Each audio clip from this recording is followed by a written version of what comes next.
to the September 14th, 2020 Interagency Technical Working Group on Tribal Transportation Issues.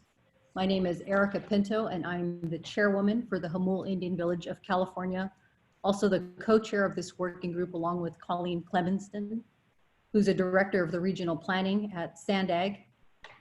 I also represent the Southern California Tribal Chairpersons Association on the SANDAG Transportation Committee. Before we begin the meeting, I'd like to ask Jane, SANDAG's tribal liaison, who is serving as our clerk today, to confirm if we have a quorum. You did that, and thank you. Next, I'd like to ask Chairman Romero to lead us in a blessing before we begin. Yes, I'd be honored. Hauka, Wapais, tribal leaders, and all of those that are attending on this call. We call upon the Great Father in a good way. We continue to ask him to watch over us, protect us, and our ancestors to guide us. We ask you, Great Father, watch over the firefighters, our safety officers. All of those are putting their lives on the line to keep us safe. Great Father, we ask you to keep us well and healthy, spiritually, mentally, and physically. And Great Father, we ask you in your name as one people. Amen. And Yahweh pray. Amen. Amen. Thank you, Chairman.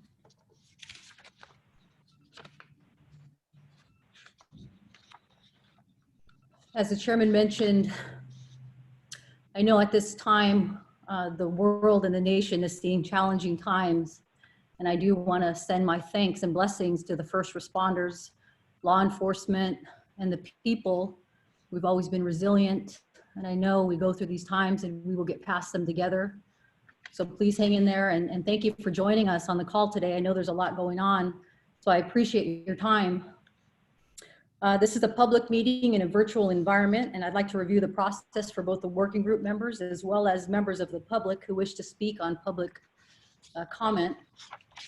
So for the working group members, when you like to speak, please raise your hand located at the bottom of your screen, and turn on your camera so we can call upon you. Any questions before we begin? If not, Jane, would you like to review some of the public comments and how that will work? Yes, as noted on the cover page of today's meeting agenda, in addition to the emailed comments, the public also may provide live comments during today's meeting. To provide a live verbal comment during the meeting, please join the Zoom meeting either by computer or phone. At the time of the public comments, members of the public are advised to raise their hand if you wish to provide comments. The raise hand feature can be found on the Zoom toolbar for those who are joining via computer, or by entering *9 for those joining via telephone only. The chair will call on members of the public by name of those joining via computer and by the last 3 digits of your telephone number for those joining via telephone. All comments received prior to the close of the meeting will be made part of the meeting record. The instructions for providing live comments also are on the bottom of the cover page of today's meeting agenda, which can be accessed from the homepage of SANDAG's website at www.sandag.org. Thank you, Chair. Thank you, Jane. So again, welcome everybody to the special session of the Interagency Technical Working Group on Tribal Transportation Issues. Today's meeting will focus on a presentation to our tribal nations from SANDAG staff on the vision for the 2021 regional plan. I'd like to take this opportunity for the working group members to introduce themselves and the tribal nations that they represent, as well as our advisory agencies, so the public joining us is aware. I'll read the list of the jurisdictions that we represent, and please introduce yourself when I call out the jurisdiction. So San Pasqual Band of Dueño Indians. Could I have the rep introduce themselves who is on the call today?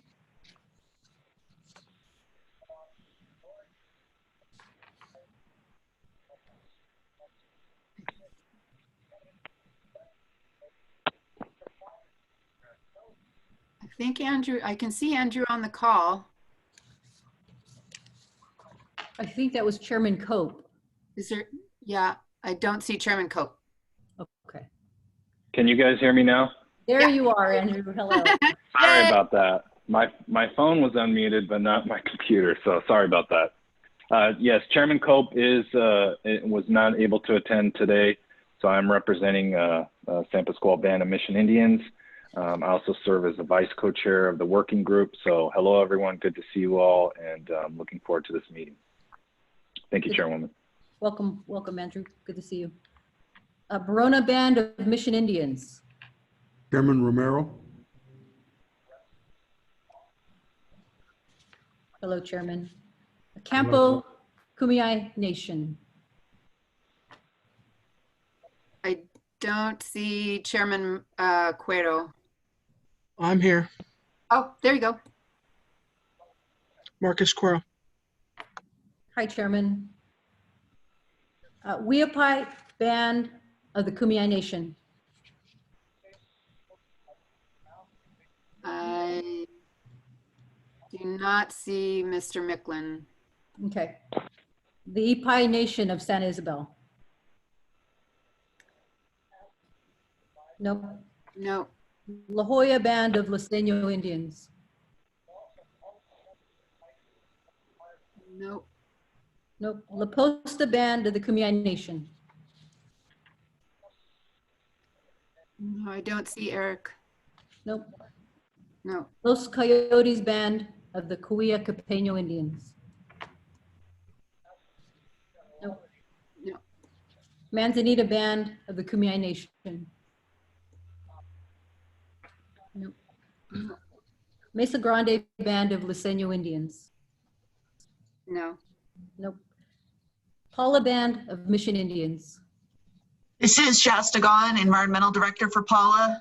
There's a couple other Paula representatives on as well, Chris Nejo and Jeremy Zagarella. Hello, everybody. Palma Band of Listeño Indians. Rincon Band of Listeño Indians. Rincon Councilman Alfonso Cope Sr. Hello, everyone. Hello, Councilman. Sequan Band of the Kumeyaay Nation. Viejas Band of Kumeyaay Indians. Ray Turan is here, but he's on the, he doesn't have access. Okay, He's chatting. He's on the chat. okay, very good. Next is our advisory members. From the Southern California Tribal Chairmen's Association, do we have a representative? Michael Connolly Hi, Michael. And Chairman Devers. and Chris Chairman. Beavers. Okay. That's affirmative. Thank you. And both. also for your notes, Mesa Grande is Kumeyaay. Mesa Grande is not one of the Listeño bands. Yeah, I thought they changed. I was like, what the heck? Oh, that's not, sorry about that. Somebody, no. Okay, Bureau of Indian Affairs, Southern California.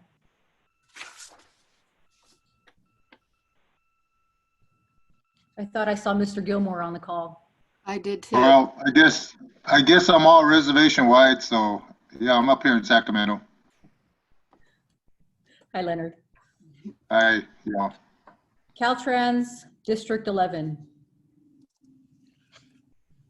Hi, good afternoon. This is Ann Fox. I am the Deputy for Planning and Local Assistance here within the region, and I'm also joined with one of my staff, Jose Ornelas. Thank you. Hello to you both. County of San Diego. Hello, this is Richard Chin. I'm with the Department of Public Works at the County of San Diego, and also I may also have an associate drop in a little bit later, Damon Davis. Thank you. Thank you. The Metropolitan Transit System. No, Nope. And there is a vacancy in the North County Transit District, so there's no representation from that. correct. Great, great. Well, thank you all for attending. Let's jump right into this agenda. Jane, the public comments are going to be until the end, correct? There's Here one? Yes, sir. Just a quick point of clarification. Shayla Alvarez with Corona attending as well. Hi, Shayla. Yeah. So there, so we need to ask for public comments after every item. So. Okay, are there any public comments on the introduction besides Shayla's, Shayla Wayne? And No, I don't see any raised hands. great, thank you. So we'll get right into the vision for 2021 regional plan. Sorry, did you do the consent item? Oh, did we? I thought we were going to leave this one out. Well, you just still have to mention it. Okay, well, we'll mention it. This is a consent item, nationally significant federal lands and tribal projects program grant. This is the information, funding for projects of national significance for construction, reconstruction, or rehabilitation of transportation facilities within, adjacent to, or providing access to federal or tribal lands. Estimated construction costs based on preliminary engineering, but must be at least $25 million. The application deadline is November 2nd, 2020, and the Federal Registry notice of funding opportunity is attached. So that's for your information and to review. Any public comments or questions on that? No, I don't see any raised hands. Thank you very much. Item 3 on the agenda now, this is the one, the vision for the 2021 regional plan. Today's meeting is focused on this vision for the 2021 plan. The vision was presented at SANDAG board and policy committees in August. As you know, the SCTCA sits on the SANDAG board and policy committees, and our representatives heard the presentations. So today is an opportunity for all of our tribes to hear the vision in more detail. This is not a consultation. I want to make this point clear. This is not considered a consultation, but rather an opportunity to hear where the region is on the development of the regional plan and to ask questions and to discuss. Anybody wanting consultation, please reach out to Jane Clough. Also, if questions, if you don't want to ask them here, please reach out to Jane Clough for any questions and for consultation. I would like to introduce SANDAG's Executive Director, Mr. Hassan Ikrada, to lead us off. Hassan? Thank you, Chair Pinto. Good afternoon to all of you. I hope you're all healthy and safe from COVID-19 and the fires that's all over California. Appreciate being here. And I'm sure you heard about us in the news lately. I just want you to know that we are committed to moving forward in the way we plan to move forward, and any questions of our authorities to move forward has been disputed by many. And I hope when you read the article, you sort the truth. The truth should guide us everywhere and anywhere. But I'm really excited to be here today. When I got here more than 21 months ago, I saw a region that was ready for change, a region that deserved the greatest transportation system and had the determination to make it happen. So how did we get here today? First, we asked the state of California for a 2-year relief on the schedule of the plan, because we felt very strongly that our plan has to be done in such a way that's inclusive, that deals with the challenges we have today, and also meets all the requirement that we have to do as an MPO, a Metropolitan Planning Organization. So I challenged my staff to reimagine the future transportation system in San Diego. And here what I told them, I will share with you. I told them to think about the impossible, take risks, keep going, talk to the people whose voices are not normally heard, talk to thought leaders, technology and transportation experts, and let your ideas bloom. And that's what they did. It is a vision for our region to explore and to see. And I can tell you, as a person who's been in this business for 30 years, this is by far the most exciting project I ever worked on. Working in LA for most of those years, I work in big projects. But this one has a vision that excites myself and my team, and I think we could not just simply refresh the old plan. We have to start and go beyond what we're used to. We want to ensure that the collaborative tribal transportation strategy already in play would inform the vision, and at the same time that the vision would offer new opportunity for collaboration with tribal nations. We signed an MOU with resources to start work on collaborative strategies, including tribal transportation.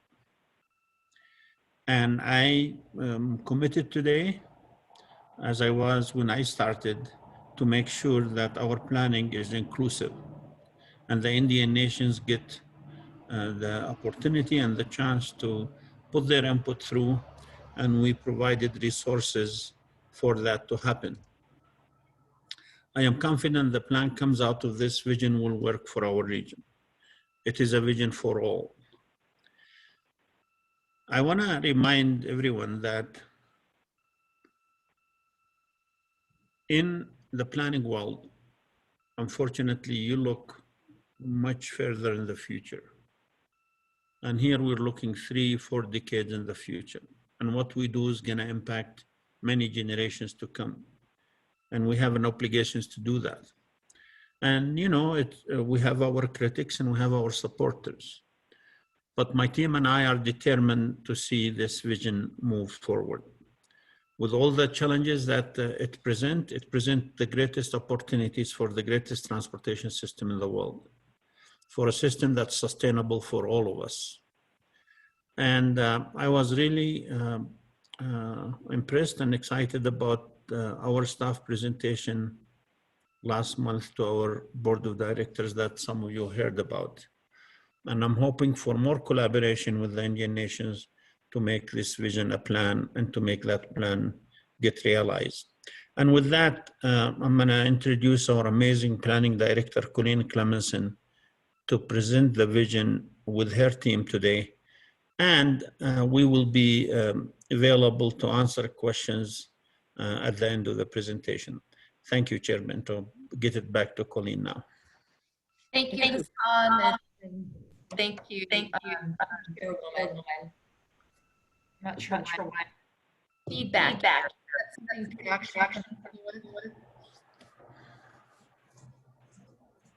Colleen, phone on? Excuse me? Okay. A cell phone or maybe coming through a cell phone or computer.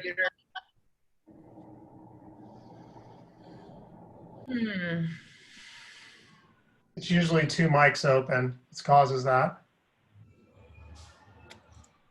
I'm only aware of one. You're fine now, Colleen. Go ahead and talk. Yay. Okay, here we go. Thank you, Hassan. Thank you, Chairwoman Pinto. This is a tremendous opportunity that we have to work with you on this really exciting vision, and especially as we take the vision and refine it into a plan. And all the work that this working group has done, and the SETCA as well, on the intertribal transportation strategy, all feeds into this. And also, I think, as Hassan mentioned, the MOU that SANDAG and the SETCA entered into just a few months ago, I think really sets the stage for our continued partnership by actually providing funding so that we can work together on grant proposals for the most important transportation projects for tribes. So with that, to give you a little bit of background, and as the team comes forward with the details of the vision, we've worked to really make sure that as we present this information to you, we tried to put the lens of the tribes on this, because so often we speak from the urban perspective, and I know that's not always relevant for all of you. So just to start off, like Hassan said, we're not just taking the same old plan and, you know, doing a refresh. We spent the last 15 months really pouring through all kinds of data, reviewing suggestions from the public, from many of you, mountains of public input, and researching the latest in transportation technologies to ensure that we make the absolute most of all the proposed investments. And most importantly, we've used the 5 big moves to reimagine this region's transportation future. There are 3 primary challenges that we're faced with. First is traffic congestion. The second is social equity. We need to make sure there is access for all, and meeting our state and federal mandates. These are the state and federal mandates that must be met. It's all about clean air, reducing the number of vehicle miles each of us travels on an annual basis. It's making sure that our disadvantaged communities are involved in the planning and everyone benefits from the investments that are made. Going back to the 5 big moves, today you'll hear how each of the 5 big moves have been brought together into this vision. We're talking about complete corridors, transit leap, mobility hubs, flexible fleets, and the next operating system. All 5 of these strategies work together, and there cannot be just one without the other. Today, you will hear from Antoinette Meyer, who has led the 5 Big Moves team, and she'll explain our data-driven approach as well as the next operating system, the technology that will help all of this work to its fullest. Tuere Faola has been our Sandag project manager for the regional plan, and she was one of the leads on the complete corridors, which really end up being a fully connected system of managed lanes, improvements on all our rural corridors, and supporting improvements on local streets and roads for transit, bikes, and pedestrians. Brian Lane, our senior transit planner, will explain how data was used to develop the Transit Leap, a high-speed network of transit that will fully connect our highest density residential areas to employment centers from the north, south, east, and west. Marissa Magnan will explain the data used to develop a network of mobility hubs where multiple modes of transportation come together and help to serve our communities and shorter trips within many of our communities. Marissa will also show you how data was used to develop a deployment of flexible fleets. These are smaller vehicles that can help us make shorter trips or even make trips from, say, our rural areas to get to one of the major mobility hubs in the urban areas of the region. It's really important to recognize that what we're talking about here is a vision. This isn't the funding plan. This is not the plan. We will work from this vision to develop the plan. This is not the place where we decide on projects. Everything is sort of in the tent right now as we move forward to refine this vision into a plan. So with that, I will turn it over to Antoinette. Thank you, Colleen. So when we started the vision development process just over a year ago, the 5 big moves were high-level concepts to address congestion and help us meet our regulatory requirements and to really take advantage of technology trends that have been transforming transportation over the last decade. But since that time, and what you'll see today is that the 5 big moves have really come together into a vision for a complete transportation system that makes the most of our current infrastructure and investments, but that also really takes advantage of new mobility and new technology options to create new choices for people. So the team that's worked on the plan has taken a very thoughtful approach to putting together the vision. They've used data and public input in ways that we never have for any other regional planning process. And you'll get to hear directly from the team today about the specific details of the transportation vision. But first, I want to kind of recap this data-driven planning process that we've been on to get to this point. So talking with as many people as possible has been a very important part of our planning process. We have delivered hundreds of presentations to different organizations and associations around the region. You may have been a part of some of those. We have provided a variety of opportunities for communities to learn and to share their input. More than 1,400 viewers logged in to watch our very popular interactive webinar series on the 5 Big Moves last summer. Our network of community-based organizations who conduct outreach to vulnerable populations and underserved communities around the region have been sharing information with their constituents and bringing information back to the planning team. Our Vision Lab, which we opened on the 20th floor of the Wells Fargo building where the Sandag offices are. We hosted open hours. We invited members of the public, student groups to come up and meet with the planning team, see the data that we've been using to develop the plan and provide input into the process. Next slide, please. And we organized a number of stakeholder workshops, including a Sandag Working Group Forum, where for the first time ever, we brought together many of our working groups to do an interactive workshop. We held workshops with some of the largest employers in the region, a cross-border mobility workshop in Tijuana, and then of course the Tribal Transportation Forum that so many of you participated in last October that was hosted by the Barona Band of Mission Indians. So as a reminder, at that forum, we set up 4 stations that represented different goals that you noted in the interregional tribal transportation strategy. And we brainstormed solutions for how the 5 Big Moves could help to advance some of those goals and improve mobility for the tribal nations.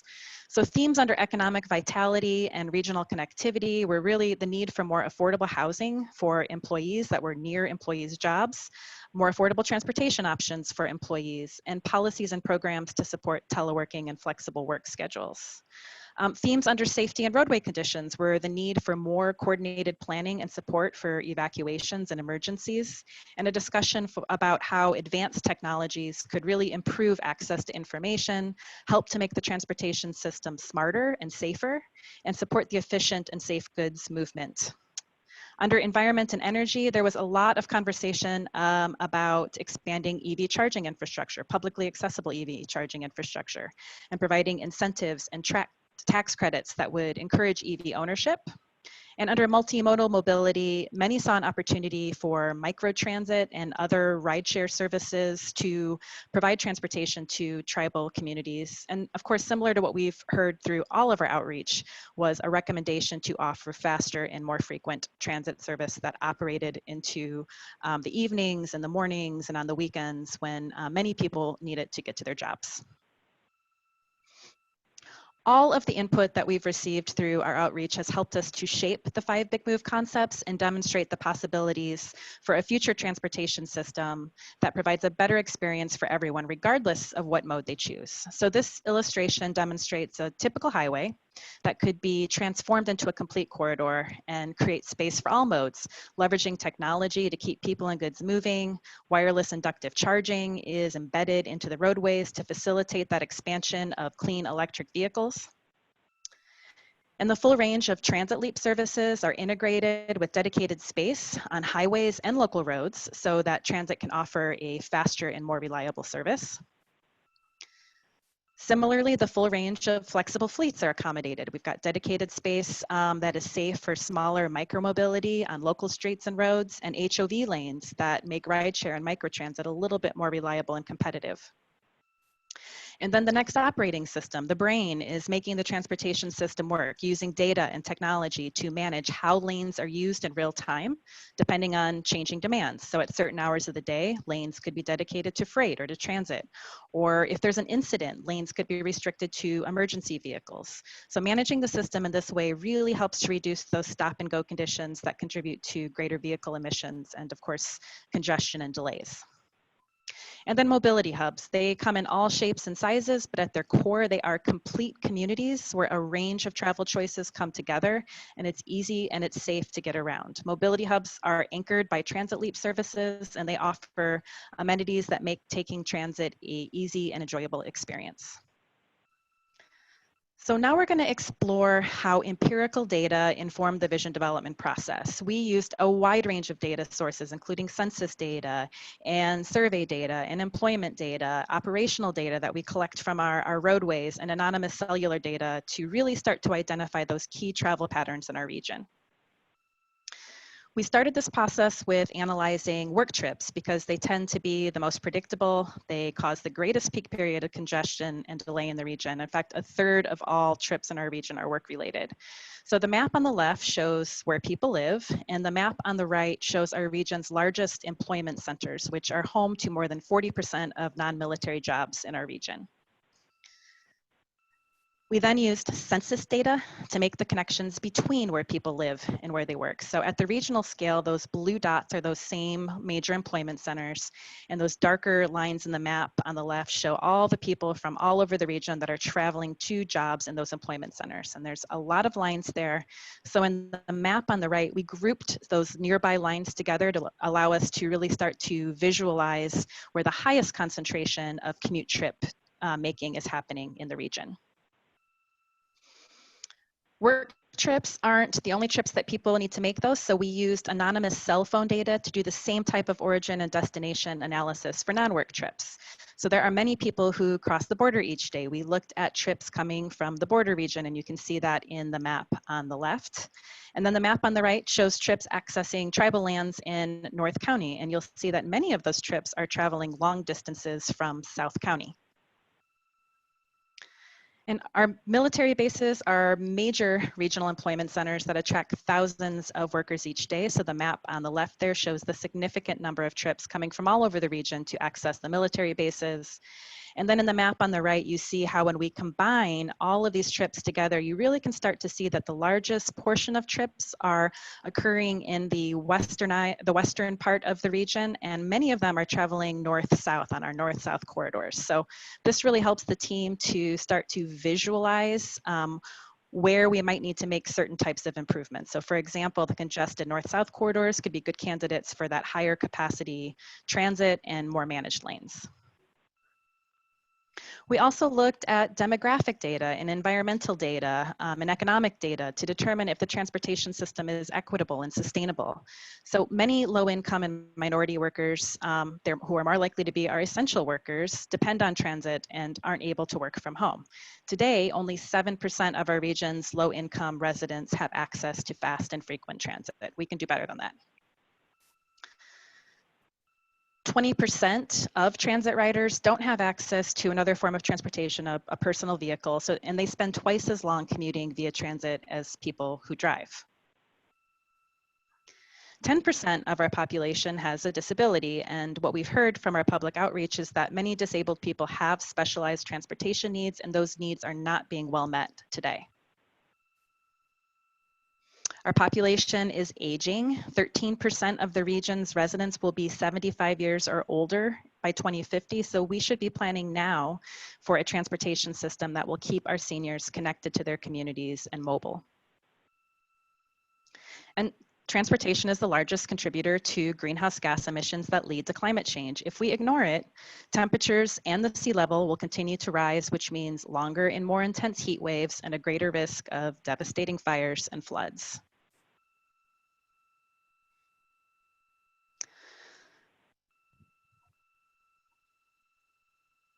A little delay on my slides, thank you. So closing the digital divide is also an important aspect of transportation planning to ensure that everyone benefits from advancements in transportation technology and app-enabled transportation services, as well as the ability to work remotely or to do distance learning or take advantage of teledoc appointments. COVID-19 has shed light on the digital divide in our region. We learned that 23% of lower income households lack broadband connectivity or broadband subscription. 20 to 40% of students in many of our local districts lack home internet access or even a device that will allow them to participate in distance learning.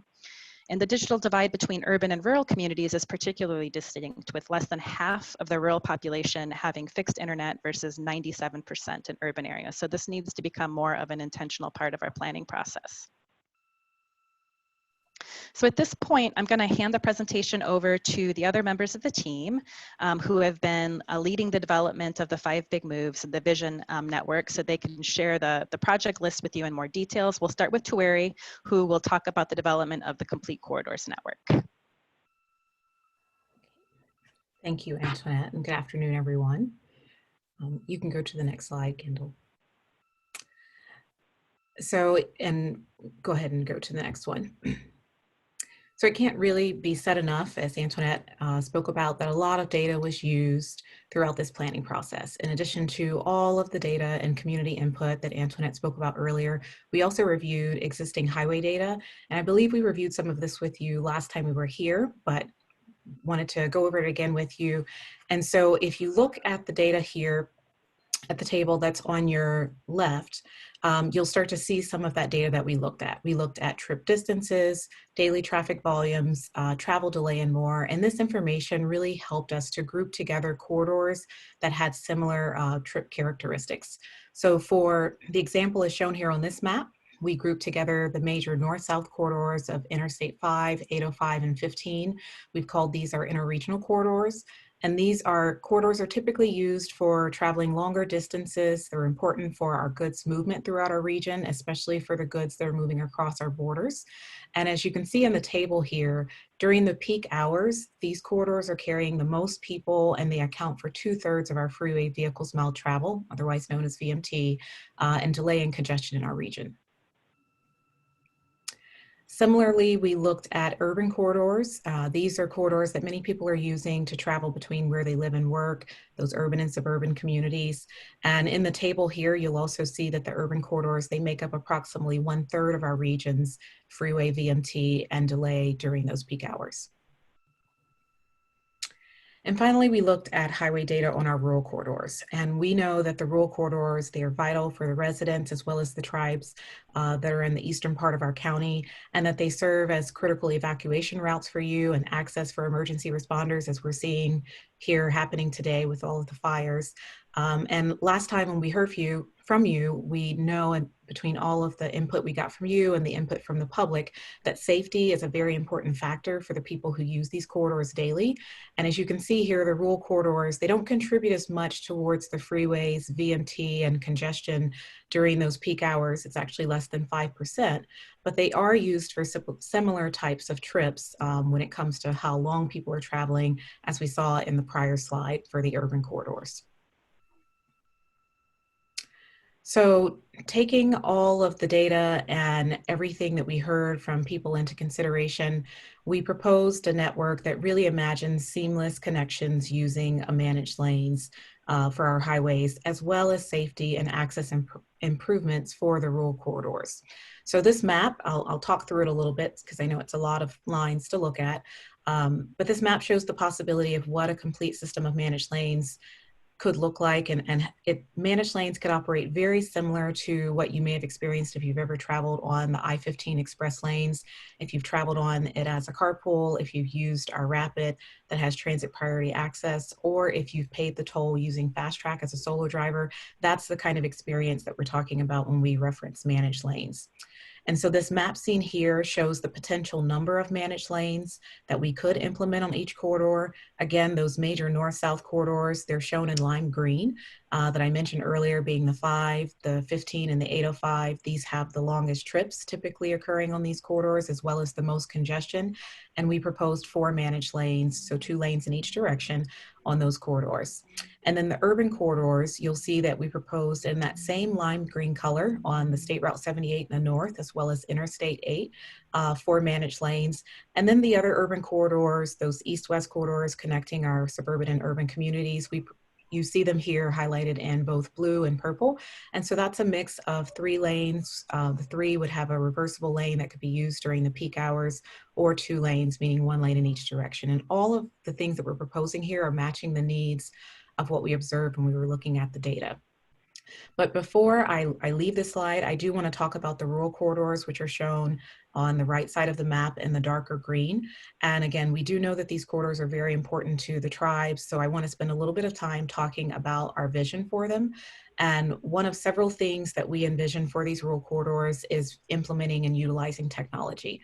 And so technology really could help us to manage traffic during those peak hours of congestion, coupled with some site improvements. So technology could be used for expanding the fiber network in our region, not only helping us from the transportation perspective, but also, as Antoinette spoke about earlier, in providing an opportunity to, you know, for that digital divide that we see without having fiber throughout some of the eastern parts of our county. But we also see technology's importance in improving safety as well as traffic management in those emergency situations, real-time traveler information using technology to either reassign lanes or the shoulder so that we can add capacity as needed during those events or emergency situations. So next slide. But beyond those technology and investments, we do, and I mentioned before, specific site improvements, and we've highlighted some of them here in this table. Last October, when we spoke to you, we also talked about the goals and the projects that were part of the interregional tribal transportation study, the ITTS, and taking into consideration all of the work and the collaboration that the tribes put into developing that plan. Our team reviewed the list of those projects that had a regional significance, and we looked at integrating them into our vision for the 2021 regional plan. So seen here in this table is a summary of some of those projects, such as shoulder widening, realigning curves to improve safety, providing intersection improvements, and really focusing on increasing safety, access, and hearings and travel reliability on the rural corridors. So as our team continues to work on the vision, you know, we'll continue to collaborate with the tribes and working with the Tribal Transportation Task Force to refine this list. So I've talked a lot about complete corridors, and you know, what we've envisioned for them, but what might this look like in the San Diego region? And so this here is an image of State Route 78 that we'd grouped together in the urban corridors category. And this is a typical freeway. It has 3 lanes in each direction. And if you look at it, you can see that there's enough space on both the inside and outside for shoulders. And so using that complete corridors concept, we could reimagine the possibilities of State Route 78 using the same physical footprint. We could potentially add 2 managed lanes on the inside of the corridor, which could give you priority access for transit, shared rides, even as you can see in the pavement markings, offer inductive charging for electric vehicles as technology advances and allows that. And we could apply technology through the next operating system to provide real-time traveler information that has an opportunity to increase safety and reliability. As you can, and I think there's one more click, if you see on the message boards there where it's telling travelers about the lane uses as well as emergency vehicles entering. And then again, technology could help how we manage lanes in real time. Oh, sorry, go back one slide. Yeah, right here. Manage during those peak hours, and especially when we're having accidents or incidents. If any of us have experienced being on the highway during the peak period or any time of the day when an incident or accident has happened, you'll find that it contributes to some of the worst congestion on our freeways. And here you can see that those real-time message boards could be used to direct traffic to the left, allowing entry for those emergency vehicles. So these are some of the techniques that we believe could be implemented also on the rural corridors to improve safety and allow us to manage how the lanes are used during emergency situations. Now, next slide. Okay, so I've talked a lot about highways, but we also want to make sure that we're implementing and focusing on local streets and roads. And this is the intersection of Main and Magnolia. It's in the heart of El Cajon, and it's a location that's part of one of our gateway mobility hubs that Marissa will talk about mobility hubs a little later. And it's providing access and connections between our rural communities and our urban communities. And we know that the city of El Cajon's already done a lot of work in the downtown area. So this here is an image of how we could take and implement the 5 big moves and what it might look like. And so highlighting some of the technology features of this intersection, you can see that if we implemented smart intersection technology, it makes for a safer environment for vehicles, people who walk or people who bike. And then as technology advances, vehicles, bikes, and other devices will communicate with that smart those smart signals. And those smart signals can improve signal timing, minimize some of the stop and go traffic that we often experience, as well as reducing vehicles idling at those intersections. And smart intersections could also create a safe and comfortable experience for everyone, which is especially important, as we talked about earlier, for our disabled and our senior populations. And they can also give priority for emergency vehicles and make transit faster and more reliable. So again, these are some of the technology things that we are looking to implement through the 5 big moves, but we also see where they could be applicable and applied to some of our rural corridors to improve safety and access. So now I'll turn it over to Brian, who I think is going to talk about Transit Leap. Yep. Good afternoon. Thanks to Ari. So San Diego has been considered a leader in providing transportation options. We've heard from our residents that even though transit works for some folks today, for many, driving on congested freeways during rush hour is their only viable option. We've also heard that transit can be slow, doesn't go where people need it to go, and doesn't operate when they want it to. What we will show you today will demonstrate that we built a comprehensive transit system that will provide a better alternative for our residents. These services will be analyzed in much more detail through our comprehensive multimodal corridor plan process.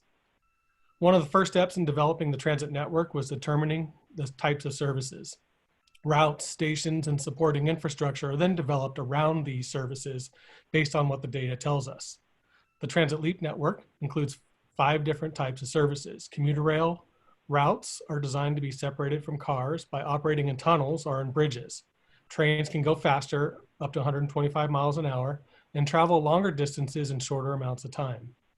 Our goal with these services is to provide trip times that are comparable with driving. Our second service type is one we all know well. Our light rail or trolley and sprinter services could be upgraded to provide separation at major intersections to reduce conflict with cars, increasing the frequency in the number of trains per hour to provide great accessibility, and increased operating hours will enable people to use these services early in the morning and very late in the evening. In our interviews, we heard that people need to be able to use these services up to 20 hours a day. Our third service is Next Gen Rapid. San Diego got a taste of our first generation of rapid routes in recent years, but we're going to apply everything we've learned and make them better. More priority lanes, better signal technology, longer spans of service, and less time between trips will allow users to get where they want to go faster. Our final 2 services are local buses and flexible fleets. Local bus services are the workhorses of the transit system and support shorter trips that are more ingrained in the community. We will assess local bus routes to see if they still make sense. In areas where more on-demand, door-to-door services are appropriate, we would evaluate using flexible fleets. You'll hear about flexible fleet services later in the presentation. So before I show you the network, it's important to remember it is based on an analysis of the data Antoinette showed us earlier. We developed this network through an iterative process that began with over 5,000 possible connections. We used a computer program to refine these connections down to an initial network of 19 possible express and local commuter rail routes. We knew this was likely unaffordable, so we needed a way to further look at the data to find the routes with the biggest bang for the buck. We then developed a propensity score. Essentially, we identified where the strongest connections existed, and then we did the same process for stations. This allowed us to develop the proposed Transit Leap network. So here we go. Our Envision Transit Leap network includes a comprehensive system of commuter rail, light rail, and next-gen rapid services. This network will provide fast and frequent service, 10 minutes or better, will be separated from congestion, and in many cases, will offer travel times that are comparable to driving. Commuter rail is the dark purple lines. These services are primarily assigned to corridors with the highest propensity to use transit, the greatest VMT, and some of the longest trips. Shown in dark pink, our existing light rail could be improved with increased service spans, grade separations to facilitate easier movement across major roadways, and higher frequencies. A new tram service has also been added to provide for easier connections in our most urban area. The network of next-gen rapid services is expanded and given priority treatments that offer faster and more reliable travel. This includes dedicated and/or transit priority lanes, connections to smart signals to minimize long waits at intersections, and high-tech vehicles that are more comfortable and make boarding easier and faster. The network also includes special projects such as a future connection to the airport via a people mover from the Central Mobility Hub. The dotted teal line shows potential California high-speed rail service that connects to areas outside the region with a possible new east-west line across the Palomar Airport Road area for regional connections to that high-speed rail. All right, so here's the San Ysidro Transit Center today.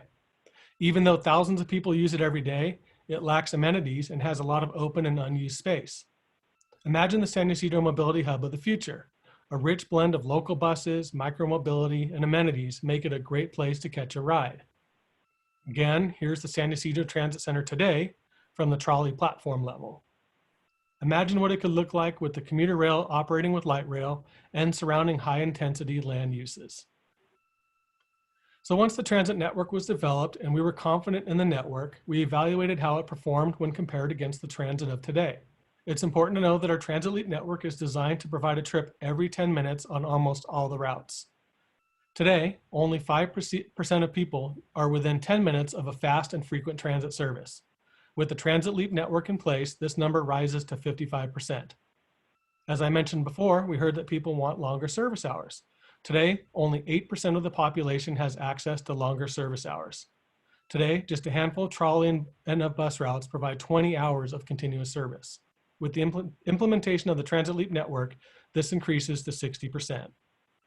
Finally, we evaluated the access our communities of concern have to the transit network.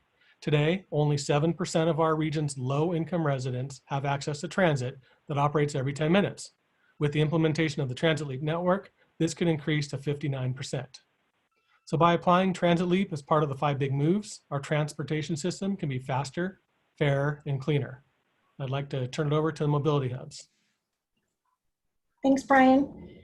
And good morning or good afternoon, everyone. I'm going to walk you through how we used data and valuable input from residents to develop a regional network of mobility hubs, or MoHubs as I like to call them.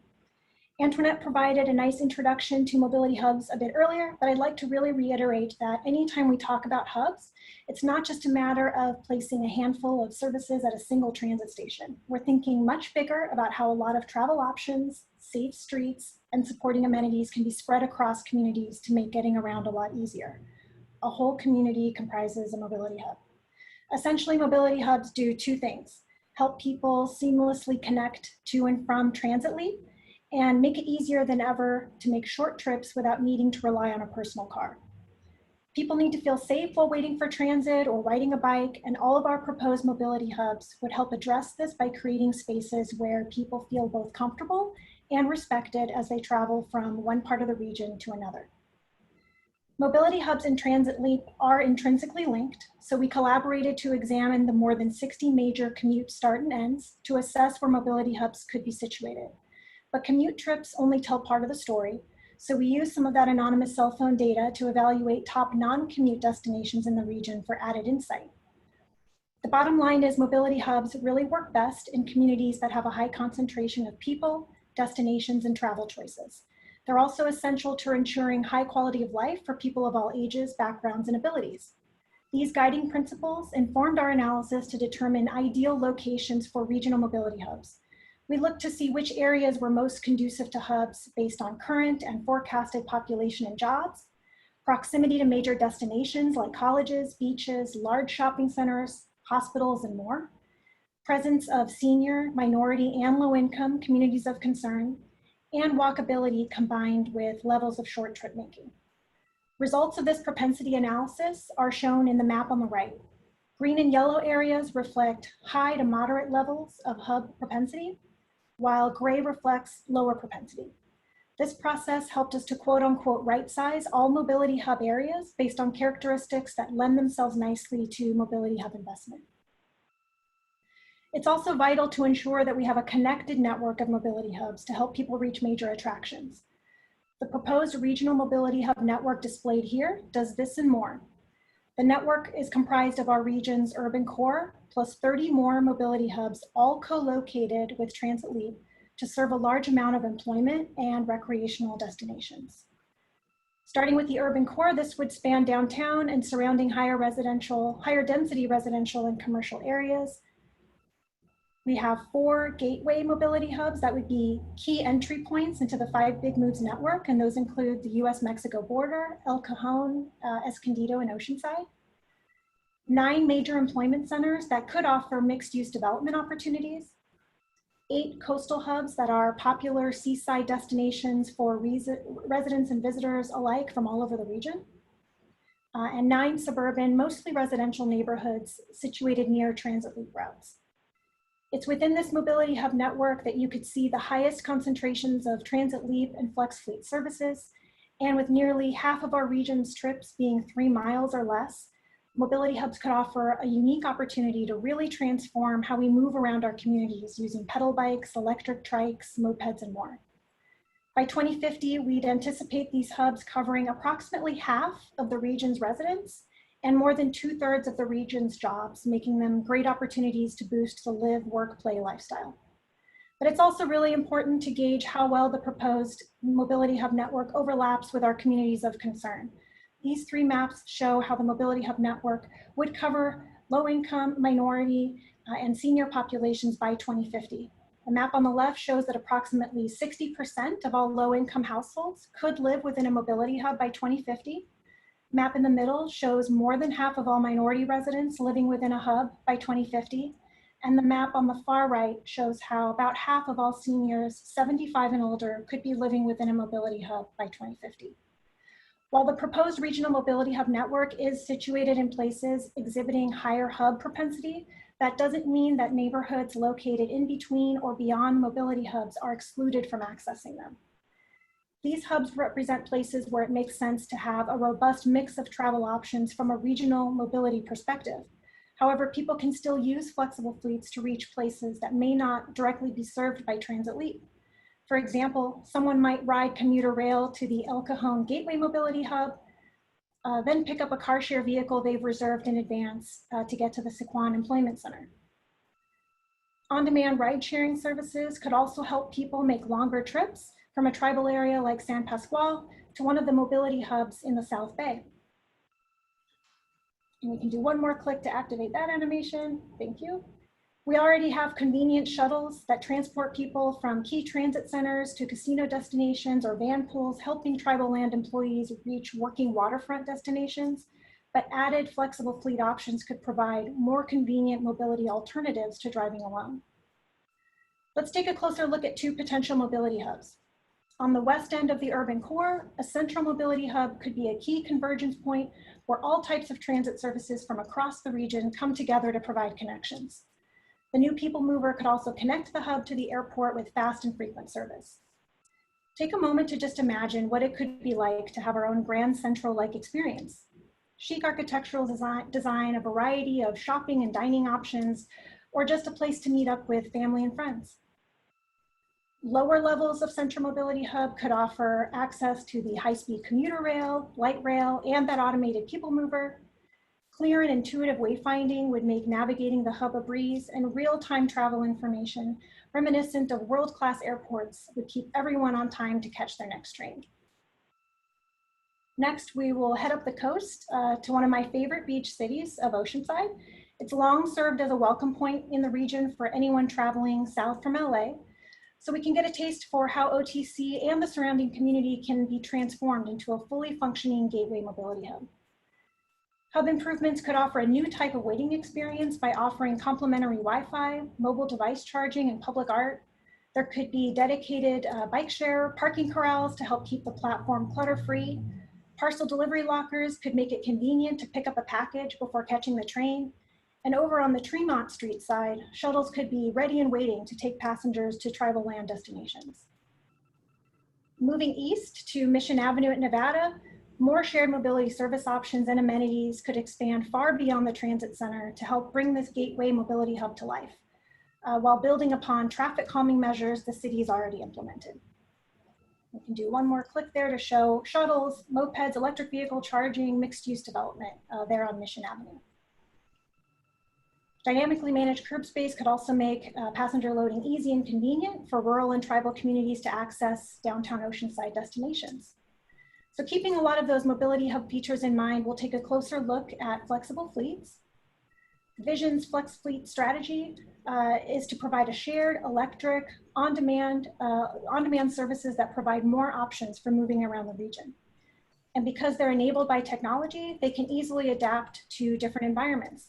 As part of the regional vision, flexible fleets could strengthen the Transit Leap network by providing seamless and reliable connections to transit within mobility hubs, and they could travel along the network of complete corridors to take advantage of managed lanes to avoid congestion. Now, while many flex fleet services exist today, several of which already operate in our region, we've come up with a category, a group of 5 different flex fleet services that we could envision operating decades into the future. First are micromobility services. Those include low occupancy, low speed devices like bikes and scooters that are generally best suited for shorter trips. Although now with the emergence of electric bikes, some of those shorter trips can be a little longer, but also a lot easier to travel with. Rideshare services like Uber and Lyft let you request a ride from a driver in real time, or if you prefer to drive yourself, CarShare allows you to reserve a vehicle as a short-term rental. Rideshare services provide rides to people headed in the same direction like carpool, vanpool, and pooled services like Lyft Shared and Uber Pool. Microtransit includes on-demand shuttle services that provide shared trips door to door. In recent years, and particularly in the past few months, we've seen a drastic shift to online retail and deliveries. So last mile delivery services offer a new approach using electric bikes, delivery bots, and drones to help make deliveries to homes and smart lockers while reducing freight congestion on local roads. For each of these services, our extensive research helped us to understand where different types of services would operate best, and it's given us insight on how we can design flexible fleets to serve all types of trips. Because different services and vehicles are available, flex fleets can serve all types of communities. In the Mobility Hub network, you'd likely find a wide variety of flexible fleets operating that provide connections to transit. But in other parts of the region, flexible fleets play an equally important role by providing more travel options to inland areas. Services like rideshare and microtransit are suitable options in more suburban and rural areas. In fact, vanpool is a great example of a service that's long provided reliable transportation options in less urban areas. CalVans is an example of a program that provides hybrid vanpool fleets that serve agricultural workers in the San Joaquin Valley and other low-income agricultural areas throughout the state. To date, that project has provided close to 17,000 passenger trips, resulting in over 1.1 million pooled vehicle miles traveled. Additionally, MioCar is an affordable all-electric car-sharing service for residents in small rural locations within California's Kern and Tulare counties. Rollout of that car-sharing service included installation of electric vehicle chargers to allow people to have much easier access to those vehicles without the burden of personal vehicle ownership. Drones could be a great option too in less dense areas to help make timely deliveries while eliminating the need for large delivery trucks on backcountry roads. As an example, UPS has partnered with Matternet to deliver medical supplies by drone in Raleigh, North Carolina. The technology is helping major delivery companies serve the needs of underserved communities in rural areas where doctors and patients could be miles apart from medications and supplies. Because many flexible fleet services are operated by the private sector, collaborative partnerships will be critical to ensuring these services thrive. We're also going to need key stakeholders like cities, community-based organizations, and tribal nations at the table. This ensures flexible fleet services meet a community's needs and cater to our diverse population. It also helps to design services that provide affordable and convenient options for low-income families and youth, offer accessible vehicles for disabled community members and seniors, and create choices for people that may not have smartphones or credit cards to use for these flexible fleets. Honing in on microtransit, it's a type of flexible fleet option that could complement some rural neighborhoods and tribal areas by transitioning underutilized local buses to smaller on-demand fleets. And in the future, these right-sized vehicles, like the one pictured on the slide, could be integrated with local bus services to evolve to be both connected and driverless. Concerns we've heard related to sharing a ride, like passenger safety and privacy and the need for storage when traveling, could be addressed by many of the amenities shown here. We could include space for personal belongings, room for car seats, privacy screens, and an onboard ambassador to ensure safety and privacy are maintained. And amenities like cleaning bots to regularly sanitize the vehicle will be important to help ensuring people feel safe. Thank you, Marissa. So the last of the 5 big moves is the technology that makes the transportation system work better. We call this the next operating system or the next OS.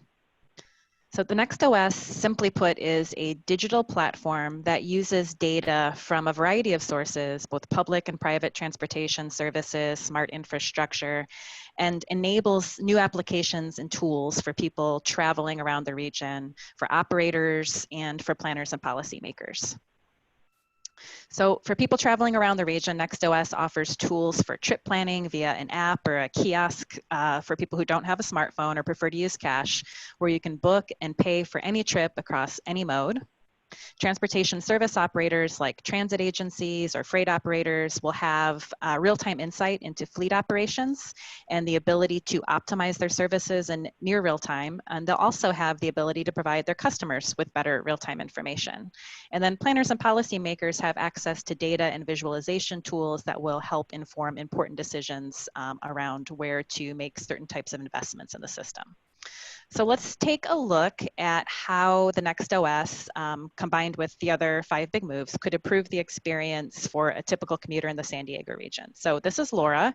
She lives in Southeast San Diego with her family. She is a medical assistant at Sharp Hospital in Sereno Valley, and she and her husband share a car, and her husband usually needs the car for his job. So today, Laura doesn't have very many viable commute options. Because she works as a medical assistant, her schedule can vary. Sometimes she works late at night or into the early mornings when transit service isn't available. If she takes the car, her husband doesn't have a way to drop off the kids at school in the morning and get to his own job. And even when Laura works regular hours, taking transit triples the amount of time it takes her to get to work if she were to drive. But as we all know, traffic is frequently very bad going in and out of Sereno Valley, so even her drive time is often unpredictable, and currently there aren't any managed lanes to offer her a faster trip. In the future, though, with the next operating system and the 5 big moves, Laura would have more choices and better information to make her life a little bit easier. She could hail a pooled ride and travel in the express lanes for free, or she could take fast transit to work. She could also choose to drive solo and pay to use the express lanes and park at work. But Laura chooses transit because it's available when she needs to get to work, it's as fast as driving, and it's free because her employer, Sharp, is one of those employers who subsidize transit for their employees. Her son can bike to school now because there is safe, complete corridor infrastructure in her neighborhood, and Laura gets a notification on her NextOS app when her son arrives at school. She can take her daughter on the train and drop her off at daycare in the mobility hub where she works. She has Wi-Fi on the train, and she can order groceries from her smartphone delivered to a mobility hub locker for her to grab away home. So this is the kind of experience that we want for everyone to have in the future. Transportations that are affordable, that are very easy to access, and that get you where you need to go without any delays. So in terms of the cost of the proposed vision, it's with everything included, the capital projects, operations, the amount that's allocated for local streets and roads, and all of the programs and policies proposed in the plan, $177 billion. But when you look back at the most recent plans, the 2015 regional plan was $130 billion, and then the 2019 federal transportation plan was $128 billion. And you might be asking, well, why did it go down from 2015 to 2019? That's because some of the major projects like Mid-Coast and South Bay Rapid were completed. Next slide, please. One area that you saw grow was the amount that we are investing in policies and programs. I think it's important to acknowledge that the regional plan is not just capital projects.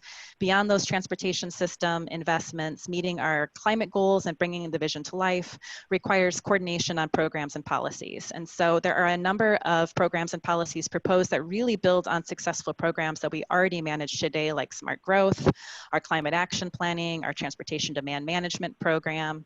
And many of these program areas respond to feedback that we received from you at our workshop last fall. So for example, there's a new housing grant program proposed to increase housing availability and affordability. There are climate adaptation and resilience programs that help to prepare the region for the impacts of climate change. There are much more incentives for zero emission vehicle programs. So infrastructure for charging, as well as incentives for EV purchasing.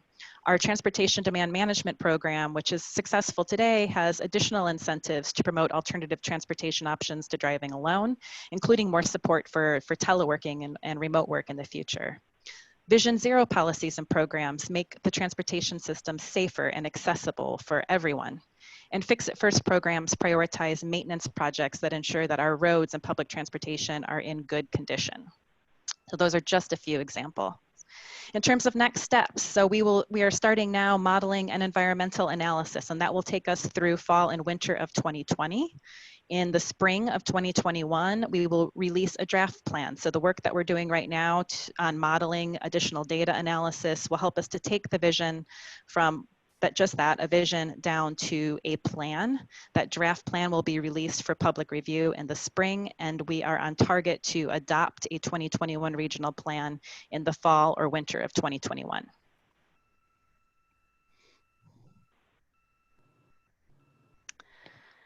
So before we conclude the presentation, I want to highlight that we have a new interactive map that we've developed for you and your communities to explore the projects in the vision. We call it our 5 Big Moves Data Viewer, and it's available on our website at sandiegoforward.com/envision. And I have a couple examples of the types of information that you can access through the data viewer to really explore all of the different projects in the plan. Next slide, please. So in the box on the left, you can turn on and off the different layers to see the different types of projects. So here we've got transit leap projects and mobility hubs turned on, and you can then click on the specific mobility hub and learn about the type of hub, the transit services that are available, the flexible fleet services that would be available.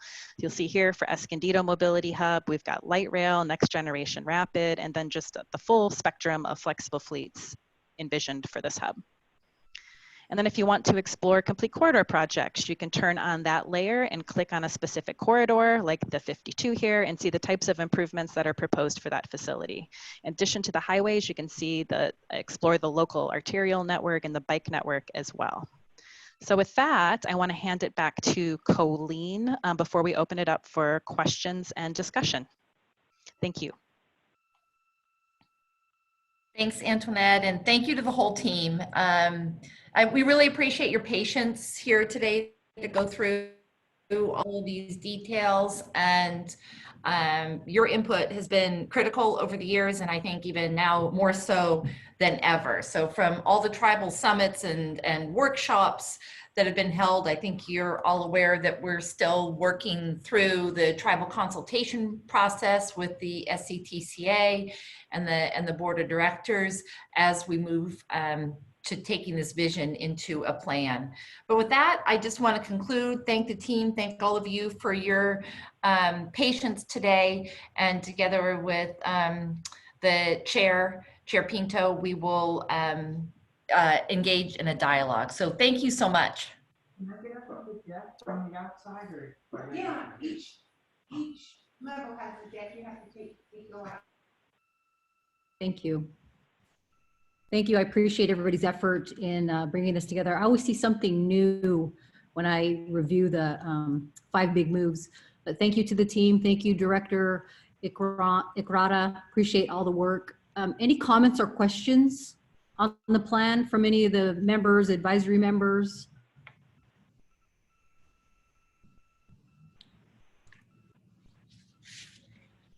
Jane, are there any hands raised? Sorry, I don't see any hands raised, but the members can turn on their cameras. There's only 2 people who don't have access to cameras. That's Chairman Devers, and there's one other person with the phone number 0291.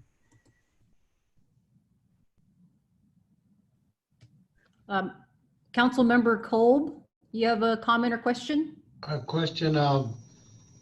When do they actually see this being implemented in development and going forward with this presentation, the plan? So this is Hassan might want to jump in here and help answer this question. This is a long range plan that goes out to the year 2050. I think many of us would like to see a lot of this today, right? Because there's some really cool things in here.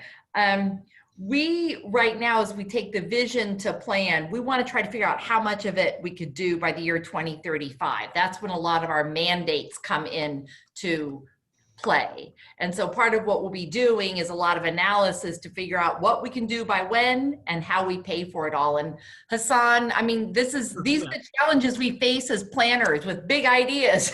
I want it now. How do we make that happen? So obviously we need to phase this out. So you will see something from this plan in the next 5 years. You'll see more in the next 10 and even more in the next 15, which is 2035. It all depends on the funding. Obviously, this plan has federal and state funding on the table. It needs local funding. At one point, I'm going to ask the board of directors to explore a form of funding to do this. But if we have the money, we will be able to actually do a lot of things early on. From a planning and engineering standpoint, give me money and I'll build it for you as quickly as possible. And so we're going to phase it out. We're going to something in the 5, 10, 15, 20 years. And then the other big project will continue on for the decades to come. Is there any funding available now? Are we trying to reach a mark, before we initiate, going forward with this? What's our bank account looking like right now? As far as are we still trying to build towards a certain amount? That's all. Yeah, just to be very frank and honest, the bank account right now in terms of local money, there isn't much. But in terms of federal and state, we do have formula money comes every single year. So we have money in the bank. On the existing sales tax, which is called the Transnet, largely between now and 2035, the last 500 million we just programmed last year, as many of you saw at the board debate. But if this were to happen, and we historically got $2.50 for every local dollar. So the $2.50 from the federal and state is almost guaranteed because most of it is formula funds. We need that dollar from the local, and right now we don't have it. Okay. So our strategy right now has been to do detailed planning so we can be ready as soon as we have funding available, because we'll be more competitive. That's what helps us having the tribal transportation strategy. And as we dig in deeper and have projects ready to go, that gives us a leg up. The big thing is going to be, how do we raise the funding locally? And for every dollar we raise, we bring in $2, $2.50, and sometimes $3 for every dollar we raise. So that can go up exponentially. And so those are the two strategies we have at play. And as we work on this, is where it's really important that, tribes feel included and that everybody in the San Diego region feels included and wants to be a part of this, because we're going to be asking every San Diego resident is going to have an opportunity to vote on how, if they want to make this a reality. Well, I'm sure it's a great presentation. It looks really great. And I'm sure everybody wants it to see it get off the ground as soon as possible.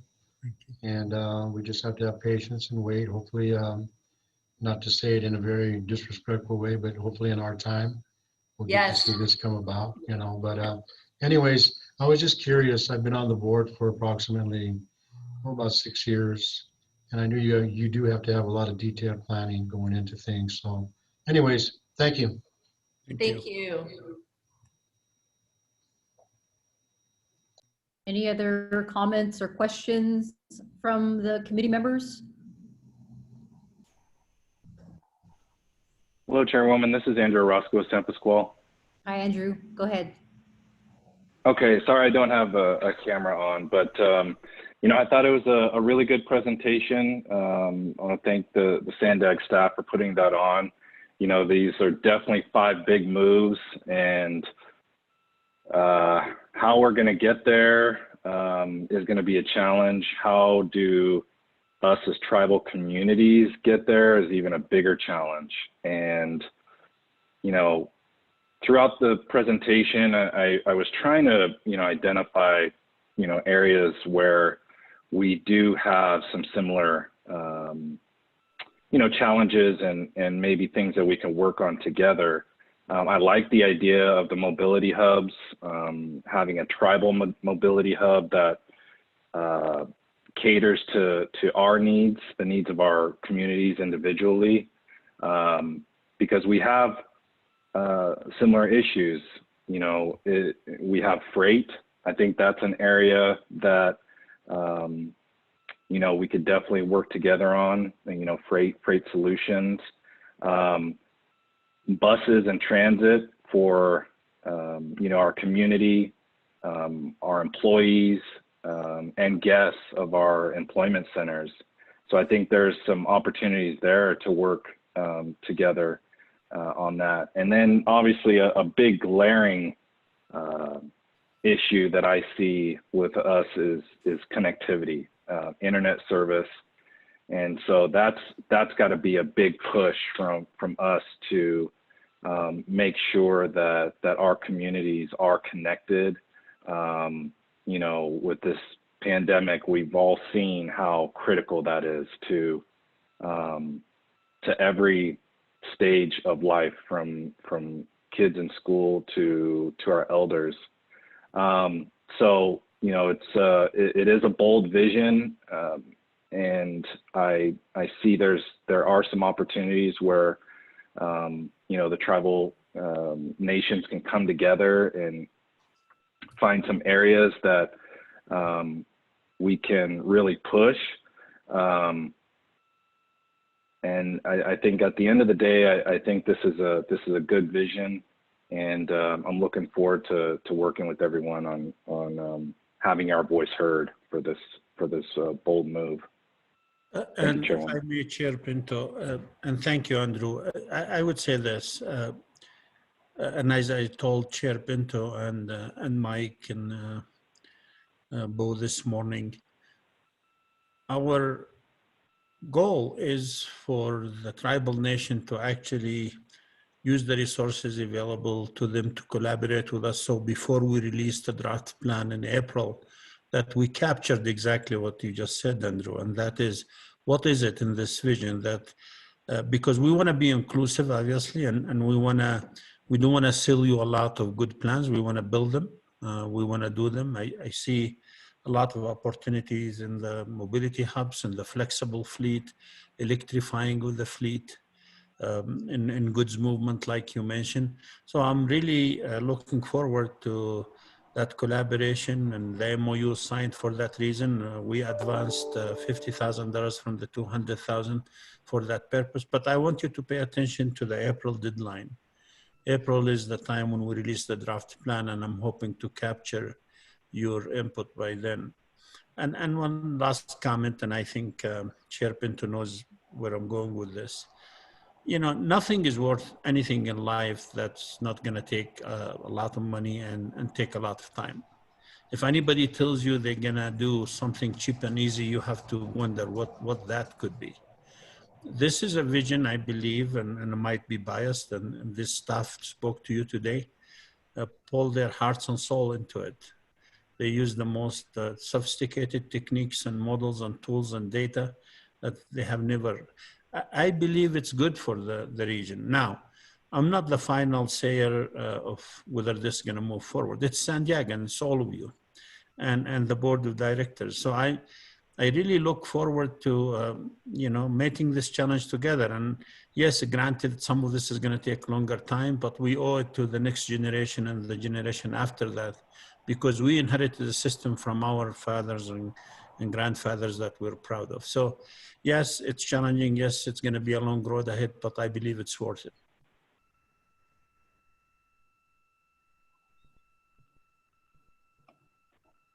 Thank you, Director. Thank you, Andrew. Calling for any more comments, member comments, public comments. Anything, Jane? I don't see any hands raised. I can't see my hand, so, but I did turn on my video. And I muted. This is Leonard. Okay. Oh, there. Hi, Leonard. Hi. Hi, everyone. Chairman, Chairwoman, staff, SANDAG staff. It's excellent presentation, division, and the plan, and trying to hear, keep in touch with what's going on, also with the tribal strategy plan. I've been on with the BI roads going on my 4th year. Well, this is my 4th year, and I've been tasked the past year to work with tribes on updating the 1997, 96, 95 LRTPs, and the past 2 years working with tribes on the safety plans also, and also recently became the AOTR for all the tribes. We had a good staff, but sadly 3 of our staff left. Two of my Navajo cohorts went back to Navajo. So we're back down to sort of a skeleton crew, but we're managing what we can do. So with this COVID-19, it kind of lessened the staff, tribal staff, to provide input on the safety plans and other things. So good well-being to everybody, and on this, on our past and present, future relatives. However, with this plan that was presented, I think, and with the LRTPs that I have been updating, I got most of the tribes, all the tribes have the old LRTPs, and they're supposed to be, their 20-year plans are supposedly supposed to be updated every 5 years. So a lot of them are really outdated unless the tribes have their own updated plans that they haven't shared with us yet. So what I've been doing is basically updating most of the plans with an emphasis in the safety plans integrated with it. Also with within the 25 CFR Part 170, there's a subsection 411 that kind of mentions that to incorporate other elements like a comprehensive plan in terms of land uses. So I've been compiling, just doing interpretation of aerial photos and just see what's on the ground, and leave it up to the tribes to revise and update their plans and what I've sent out. And I think this is an opportune time for the tribes to really come together and or individually update their LRTPs and try to integrate it with what's going on with this vision plan. So in the LRTP, we back in 2017, 2018, 2019, we did a level of service of all the BI roads, and we got cost estimates and engineering estimate costs. So I've attached those tables in the LRTPs in terms of short, intermediate, and long range plans, and I'm leaving it up to the tribes to categorize those and how they think that they will apply their funds, the TTP funds. It's not much, but that's something that at least the plan will can be used to try to tap into other funding sources and try to integrate and incorporate it into this 2021 plan. So just to let you know, I got most of the Southern California tribes that I've sent out their LRTPs. So just an update on that. That's all I wanted to share with you guys. That's great. Thank you. And Chair Pinto, I'd like to ask a question about that of the group here. So if all these lists are coming in, is that something then to do that analysis about what fits in and what could be a part, or how we might either amend the ITTS or how we make this an important part of the vision, is that something that maybe we want to look to that SANDAG SCTCA MOU funding and perhaps see if we want to bring on some consultant assistance to help coordinate that? I'll put that out there, maybe for something to be taken back to the SCTCA to have that discussion. But that way, you know, everybody, instead of all the individuals doing it, maybe that could be done as sort of a collective effort. It all fits into a similar format, and we're keeping that well aligned with both the 2021 plan and the strategy. So just putting that out there for thought. Good thought. Yeah. Could I just Chairwoman, if I may. Yeah, go ahead, Andrew. Yeah, Colleen, you know, you and Leonard bring up a good point. We have had these discussions amongst the task force. You know, one of them being updating the ITTS. That does need to happen and should be done by the end of the year, I would hope. I know that's a big effort. Individually, I think tribes should have their LRTP that really focuses and dives into the details of their community, and then what, you know, the transportation element can be put into the update to the ITTS. We have a new transportation bill that's going to be coming out in 2020, and so I think this is a really good opportunity on many levels for tribes to update and make sure that their transportation projects and some of their strategies are implemented in, you know, not only at the local level, but going all the way up to the plan for the region. So that is one of our goals, is to address that with the working group. Chairwoman, could I just offer up one thing? And you know, as we're talking about updating the LRTPs and the ITTS, you saw that we have a lot of really rich data available that wasn't previously available, that I think can really help support the tribes with doing some of this planning. So let's coordinate and collaborate and make the best use of that data to support you and your own planning efforts. That would be great. Thank you, Antoinette.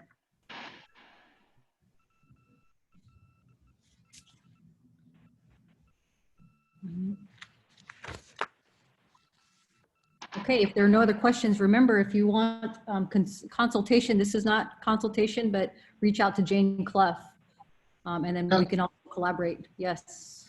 I have this Councilman Colbrink on. What was that magic number they quoted earlier as far as the overall cost that they were saying it was? What was that number? So the overall cost in today's dollars is $177 billion. Wow. So let me just qualify that a little bit, Mr. Gold.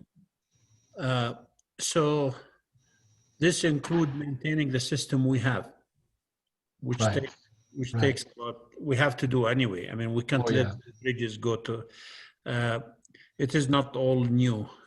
As Colleen showed you, the last plan is 128 billion, 130 billion.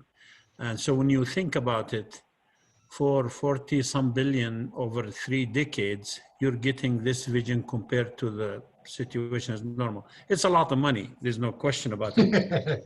But unfortunately for us, unfortunately at the same time, is we have a huge system, both highway and transit, that needs to be maintained and operated. And that takes big chunk of that money. So that money has to be there. The good news is we have federal and state funding that has to come to San Diego because we pay into those taxes. And so that's about $2.50 for every dollar we get locally. I think, like Colleen said, we want to be ready in case there is a national stimulus or a state stimulus. So we have our local dollars so we could match them. But that's a lot of money that would require the people of San Diego to decide yay or nay on a future source of funding. And I hope they will.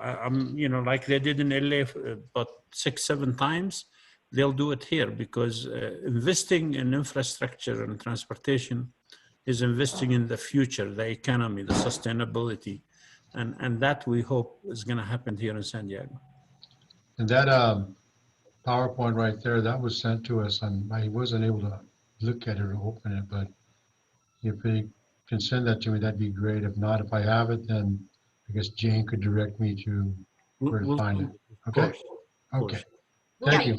Have it. Chair Pinto, I'm gonna sign off for another meeting. I appreciate you. I appreciate working with you. Don't feel shy to call me if you feel that there is something we're not doing we're supposed to do, because you're important to us. You're an important partner. So we look forward to further collaboration. My staff will stay with you to answer any further questions. Thank you for everything, Director. Take care. Peace. Bye-bye.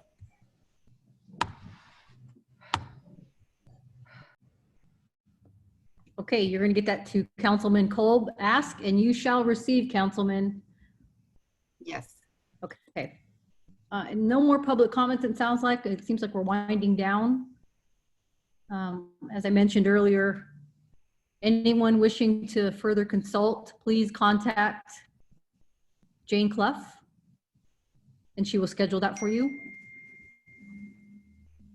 Public member comments and communications. Any public comments? Any more communication? I'd like to just make one other comment here, and again, thank you everyone for your attention. If you are members of any other sort of group, even if it's outside a tribal group, that you think could benefit from this presentation, we're beginning a roadshow process. We'd love to have you with us to help kind of present this information. So that's just a way that we'd love to collaborate with residents as possible. Okay. Kolb, do you have another comment? I see your hand going up like this. Okay. Okay, so there's no, thank you, Colleen. Moving along to next topics. Topics for the next meeting and adjournment. Are there any other, any topics that members would like to add for the next meeting?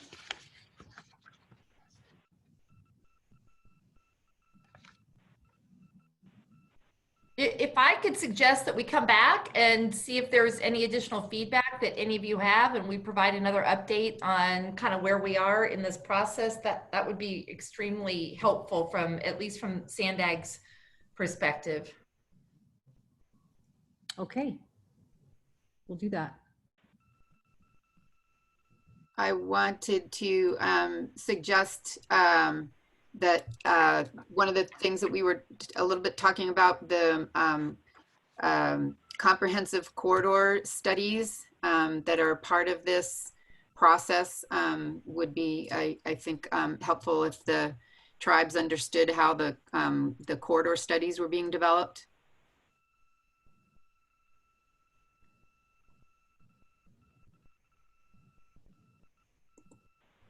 Okay, who was that a question for, Jane? But no, it was a suggestion of a topic for the next.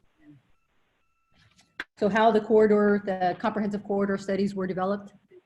Well, how they're fitting into the process, because we're in the process of Colleen was talking about doing some specific studies, and those are the corridor studies.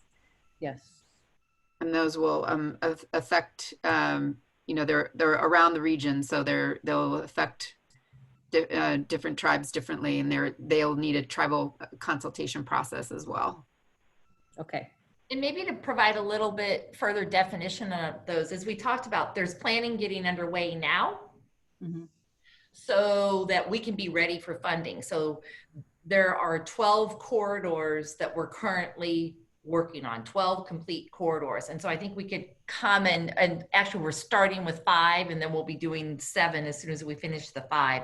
and I think Jane makes a really good point. We ought to come and share information with all of you about what the corridors are, what's being considered, the scopes of them, and really how you might want to be involved in those as well.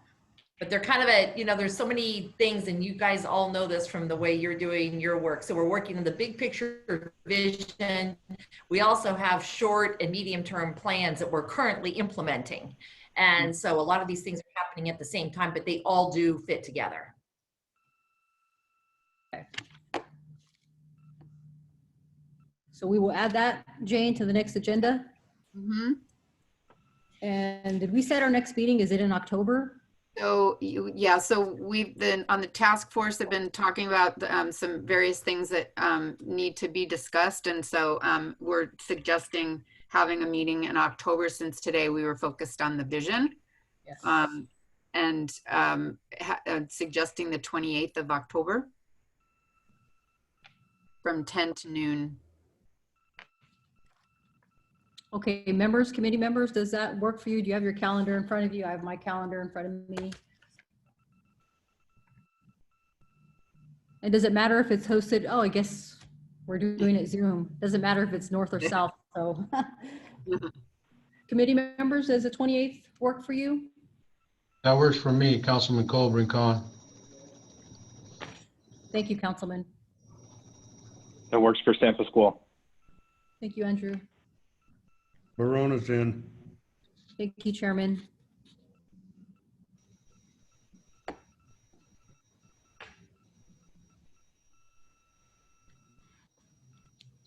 Chairman Cuero says yes, it looks like. I think Yeah, that's good for me. Okay, thanks, Chairman.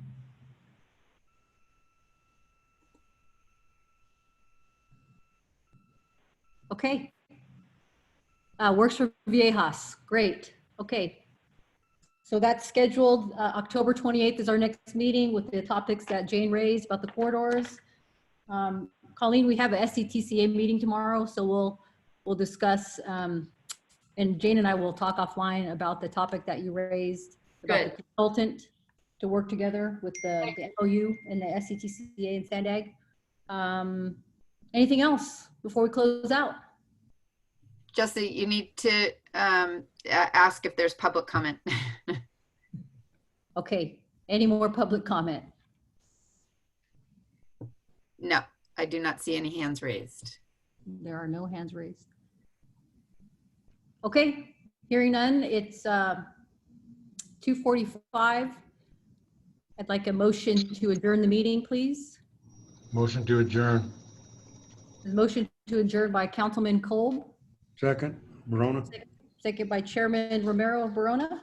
Any more discussion? None. All those in favor of the motion to adjourn at 2:45, say aye. Aye. Aye.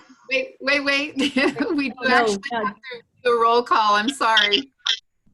Okay. We actually need to do a roll call. So if you want, I can call down the list of those who are here. Yes, please do that. Okay. And then if you can just respond, yay. So Hamul. Yay. San Pasquale. Yay. Verona. Hun. Yay. Campo. Yeah. La Jolla. I think John Beresford is here.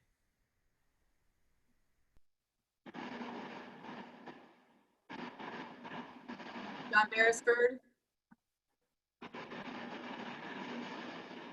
Oh, that's probably him. He can't get. Okay. I'm sure he would be an aye. Yes.